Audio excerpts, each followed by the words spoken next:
అబ్బా! అందరూ వస్తారనుకుంటే ఇంతవరకు ఎవ్వరూ రాలేదేంటి? నాకెందుకో చాలా తొందరగా ఉంది.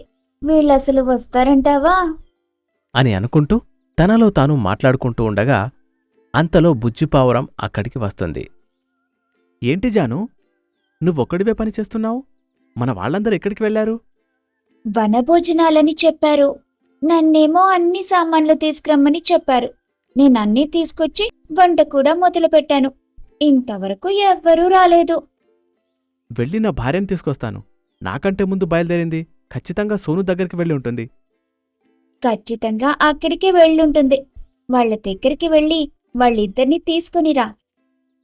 అందుకు బుజ్జి సరే అని చెప్పి అక్కడి నుంచి సోను దగ్గరకు బయలుదేరుతుంది. సోను సారా ఇద్దరు కూడా అక్కడే ఉంటారు. మీరిక్కడే ఉన్నారా? జాను ఒక్కటే వంట చేస్తుంది. త్వరగా మీరు రండి. మనం వంట సిద్ధం చేసుకుని ఓటుమొహి దగ్గరికి వెళ్ళాలి. నాదేముంది, సోనునే లేట్ చేస్తుంది. ముస్తాబవ్వడానికి ఎంత సమయం తీసుకుంటుందో. అబ్బబ్బా! ఎందుకు మీరు నా గురించి గొడవ పడుతున్నారు? ముస్తాబవ్వటమంటే నాకు చాలా ఇష్టమని తెలుసు కదా మీకు. 5 నిమిషాలు అయిపోయింది. అని అంటుంది. 5 నిమిషాల తర్వాత అందరూ కలిసి మళ్ళీ జాను దగ్గరికి వెళ్తారు. జానుకి వంట చేయడంలో సాయం చేస్తూ ఉంటారు. ఇక అందరూ కూడా భోజనం తయారు చేసుకుని ఉండగా, సరే అయితే నేను వెళ్ళి వ్యాన్ తీసుకుని వస్తాను. త్వరగా అందులో భోజనాన్ని పెట్టుకొని త్వరగా వెళ్ళిపోదాం. అందుకు తాను సరే అంటుంది. ఇక వ్యాన్లో వాళ్లు తయారుచేసిన వంటలు మొత్తం తీసుకొని బయలుదేరతారు. ఇంతలో జోరుగా వర్షం మొదలవుతుంది. అయ్యయ్యో! ఇప్పుడు వర్షం మొదలైందేంటి? అసలు ఈ వర్షానికి వేళాపాళా ఉండదా? అందరం సంతోషంగా వనభోజనానికి వెళ్దామనుకున్నాం. కానీ ఇలా జరిగిందే. ఇప్పుడేం చెయ్యాలి? అని అనుకుంటూ పక్కనే ఉన్న చెట్టు దగ్గర కారాపుకొని అందరూ కూడా ఆ చెట్టు కింద నిలబడతారు. ఇంతలో జాను అక్కడ కొన్ని పక్షుల్ని చూస్తుంది. దానిని చూసి తను చాలా ఆశ్చర్యపోతుంది. వాళ్ళు ఆహారం లేక చాలా ఇబ్బంది పడుతున్నారని అర్థమవుతుంది. అప్పుడొక చిన్న చిలుక అక్కడికి వచ్చి జానుతో, అమ్మా, మాకు తినడానికేమన్నా దొరుకుతుందా? మాకిక్కడ భోజనం దొరకడం చాలా కష్టం. ఎందుకంటే మాకు వర్షాలు లేవు. ఇప్పుడే మొదటిసారిగా వర్షం పడింది. మాకు చాలా సంతోషంగా ఉంది. ఆ మాట విని వాళ్ళు ఆశ్చర్యపోతారు. ఏంటి, నువ్వు చెప్తుంది నిజమా? మీకిక్కడ సరిగ్గా పంటలు పండటం లేదా? నేను చెప్తుంది నిజంగా నిజమమ్మా. ఇక్కడ మాకు పంటలు సరిగ్గా పడటం లేదు. అందుకే మాకిక్కడ భోజనం కూడా సరిగ్గా ఉండదు. మాకిప్పుడు బాగా ఆకలిగా ఉంది. మీ దగ్గర ఏదైనా ఉంటే పెట్టండి. మిగిలిపోయిందైనా పర్వాలేదు. ఆ మాట వినగానే వాళ్ళు చాలా బాధపడతారు. మిత్రులారా, ఈరోజు వనభోజనం మనం వీళ్లతో జరుపుకుంటున్నాం. మోహియోటుని నువ్వెళ్ళి ఇక్కడికి తీసుకొనిరా. కొంచెం వర్షం తగ్గిన వెంటనే బయలుదేరు అని అనడంతో తను సరే అని అంటాడు. ఇక జాను ఇంటికి వెళ్తుంది. అక్కడందరినీ పిలిచి అక్కడున్న వాళ్ళందరికీ కూడా భోజనాన్ని వడ్డిస్తుంది. సోను సారా ఇద్దరు కూడా వడ్డన చేస్తూ ఉంటారు. అక్కడ ఉన్న పక్షి పిల్లలందరూ కూడా చాలా సంతోషపడుతూ వాటిని తిని భోజనం చాలా బాగుంది, ఈ వనభోజనాలు మాకెప్పుడు పెడుతూనే ఉంటారా అని చాలా అమాయకంగా అడుగుతారు. ఆ మాటలకి జాను మీరేం బాధపడకండి, మిమ్మల్ని దత్తత తీసుకుంటాం అని అంటుంది. అక్కడున్న ఇద్దరు పిల్లల్ని జాను దత్తత తీసుకోగా మరో 2 పావురం పిల్లల్ని సారా దత్తత తీసుకుంటుంది. 2 పిచ్చుక పిల్లల్ని సోను దత్తత తీసుకుంటుంది. కొంత సమయం తర్వాత బుజ్జి మోహి ఓటుని తీసుకుని వద్దామని కారులో వెళ్తారు. ఇక అక్కడ జరిగిన విషయమంతా చెప్పి వాళ్ళని కారులో తీసుకొని మళ్లీ తిరిగి అక్కడికి చేరుకుంటారు. ఓటు 2 పిల్లల్ని, మోహికాకు 2 పిల్లల్ని దత్తత తీసుకుంటుంది. అలా అక్కడ ఉన్న వాళ్ళందరినీ కూడా వాళ్లే దత్తత తీసుకొని అక్కడ్నుంచి ఇంటికి వెళ్తారు. వాళ్ళు ఆ పిల్లల్ని చాలా బాగా చూసుకుంటూ మంచి జ్ఞానాన్ని నేర్పిస్తూ ఉంటారు. అలా రోజులు గడుస్తూ ఉండగా జాను మళ్లీ వాళ్ళందరితో, చూడండి పిల్లలు, మనందరం మళ్ళీ కలిసి ఏర్పాటు చేసుకుందాం. ఈసారి ఉత్తరం దిశలో ఉన్న అడవిలోకి మనమందరం వెళ్ళబోతున్నాం ఒక బస్లో. ఆ మాట విని వాళ్ళందరూ చాలా సంతోషపడతారు. ఇక కొన్ని రోజుల తర్వాత బుజ్జి ఒక బస్సుని తీసుకురాగా అందరూ కూడా అందులో ఎక్కుతారు. అలా బస్సు ముందుకు వెళ్తుంది. వాళ్ళు అనుకున్న అడవికి రాగానే అందరూ దిగి అక్కడ అందరూ కలిసి భోజనాన్ని ఏర్పాటు చేస్తూ ఉంటారు. జాను మనసులో, ఈసారి వర్షం పడకుండా ఉంటే బావుండు. అలాగే చుట్టుపక్కల ఎవరైనా ఉంటే వాళ్ళిక్కడికి వస్తే ఖచ్చితంగా వాళ్ళకి మేము సహాయం చేస్తాం. అనుకుంటూ ఉంటుంది. అందరూ కూడా భోజనం సిద్ధం చేసి భోజనం తినడానికి కూర్చుంటారు. కొంత సమయం తర్వాత అందరూ భోజనం చేసి సంతోషంగా తిరిగి బస్సెక్కుతారు. వాళ్ళందరూ ఇలా మాట్లాడుకుంటూ ఉంటారు.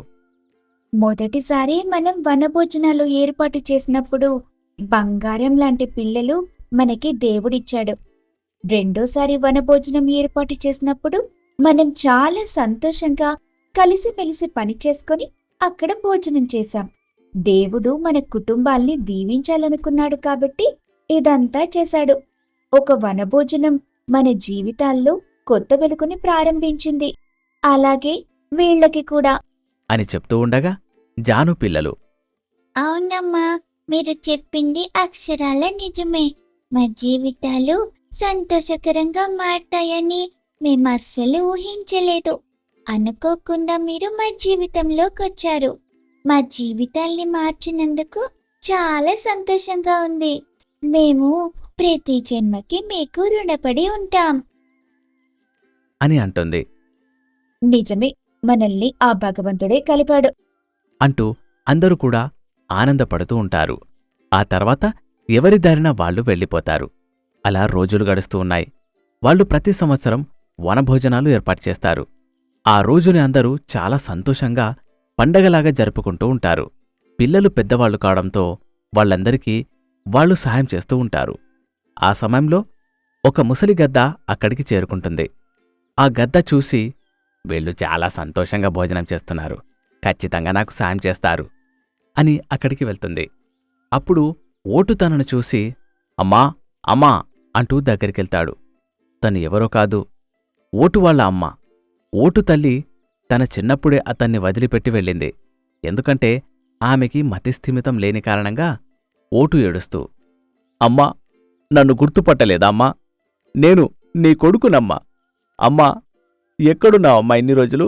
ఎలా ఉన్నావమ్మా అంటూ ఏడుస్తూ ఉంటాడు. కాని ఆ ముసలామె గుర్తుపట్టలేక, బాబూ, నాకు ఆకలిగా ఉంది. కొంచెం తినడానికేమైనా పెట్టు బాబూ అని అడుగుతుంది. ఇక అతను వెంటనే భోజనం పెడతాడు. ఆమె భోజనం చేస్తూ ఉండగా, ఓటు, తనెవరు? మీ అమ్మగారా? అవును, నిజంగానే తన మా అమ్మగారు. ఆమెకి మతిస్థిమితం లేని కారణంగా ఆమె నన్ను వదిలిపెట్టి వెళ్ళిపోయింది. మళ్ళీ ఇన్ని సంవత్సరాలకి తను నన్ను కలిసింది. నాకు చాలా సంతోషంగా ఉంది. నాకంటూ ఎవరూ లేరు అనుకున్న సమయంలో భగవంతుడు మళ్ళీ ఈ వనభోజనాల కారణంగా మా అమ్మని ఇక్కడికి పంపాడు. నాకు చాలా సంతోషంగా ఉంది. అమ్మని వెంటనే మనతో పాటు తీసుకెళ్దాం. తప్పకుండా తీసుకెళ్దాం. పాప అమ్మ ఎన్నో ఏళ్లుగా ఇలా ఒంటరిగా భిక్షాటన చేస్తుందో. ఇక ఆ బాధ లేకుండా నువ్వే మీ అమ్మగారిని చాలా సురక్షితంగా చూసుకోవాలి. అందుకు తను, అవును, నేను బాగా చూసుకుంటాను అని అంటాడు. ఇక భోజనం చేసిన తర్వాత వాళ్లతో పాటు అమ్మని కూడా తీసుకుని వెళ్తారు. వాళ్ళలా బస్సులో వెళ్తూ ఉండగా, మనం ప్రతి సంవత్సరం వనభోజనాలు చేసుకోవటం వల్ల ఎన్నో లాభాలున్నాయి. పిల్లలు లేని మనకు దేవుడు పిల్లల్నిచ్చాడు. మీ అమ్మగారు తప్పిపోతే ఇప్పుడు మళ్ళీ నీ దగ్గరికి చేరుకుంది. ప్రతిసారి వనభోజనాల కారణంగా మనకి మంచి జరుగుతుంది, చెడు జరగటం లేదు. అందుకే ప్రతి ఏడాది మనం ఇలాగే వనభోజనాలు పెట్టుకుందాం. తప్పకుండా పెట్టుకుందాం. ఏమో, ఈసారి మనకేం మంచి జరుగుతుందో తెలియదు కదా. ఖచ్చితంగా మనం ప్రతి ఏడాది వనభోజనాలు పెట్టుకుందాం అని అంటుంది. ఇక వాళ్ళు అనుకున్న విధంగానే అలా ప్రతి సంవత్సరం కూడా వనభోజనాలు పెట్టుకుంటూ ఉంటారు. అప్పుడు ఓటు వాళ్ళ అమ్మకి గతం గుర్తుకు వచ్చి తన కొడుకుని గుర్తుపట్టడం మొదలుపెడుతుంది. ఇక వాళ్ళు మరింత సంతోషపడతారు. బాబూ, నిన్ను ఏ విధంగా కలుసుకుంటానని అస్సలు ఊహించలేదు. చాలా సంతోషంగా ఉంది బాబూ. నువ్వు చాలా పెద్దవాడివైపోయావు. అయినా నీ స్పర్శ నాకు బాగా తెలుస్తుంది. నువ్వు నా బిడ్డవని. బహుశా అదే అనుకుంటా తల్లి ప్రేమ అంటే. అంటూ అతన్ని దగ్గరకు తీసుకుంటుంది. ఇక అక్కడ ఉన్న వాళ్ళందరూ కూడా చాలా సంతోషపడతారు.